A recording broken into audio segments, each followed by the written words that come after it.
செத்த எலியை தூக்கி இந்த பையன்கிட்ட கொடுத்தார். இந்தாடா இதை வச்சு நீ பொழைச்சிக்கோ. இது கிண்டல்.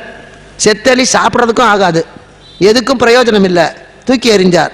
அவன் பார்த்தான், ரொம்ப நன்றி ஐயா, இது இவங்க வாழ்த்தா ஏற்றுக்கிறேன்னா. இது அவமானப்படுத்த வீழ்த்துவதற்கு கொடுத்தது.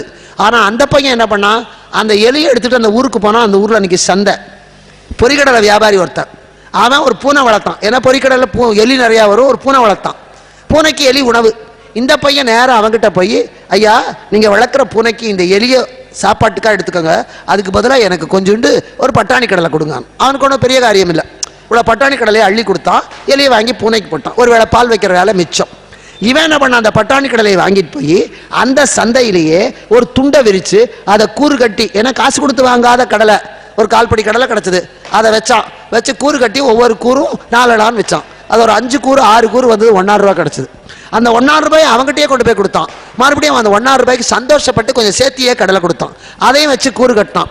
இப்படியே மத்தியானத்துக்குள்ள ஒரு 15 ரூபா சம்பாதிச்சுட்டான். அந்த 15 ரூபாயை கொடுத்து வாழைப்பழம் வாங்கினான். வாழைப்பழத்தை விற்றான். இப்படியே அவன் கொஞ்சம் கொஞ்சமாக முன்னேறி ஒரு வருஷத்துல பெரிய ஆள் ஆயிட்டான். ஒரு தட்டில் வெத்தலைப்பாக்கு பழத்தெல்லாம் வச்சுக்கிட்டு 100 ரூபாய் நோட்டையும் வச்சு அந்த பணக்காரங்கிட்ட போனான். ஐயா உங்களால் தான் நான் முன்னுக்கு வந்தேன், இதை ஏற்றுக்கங்க.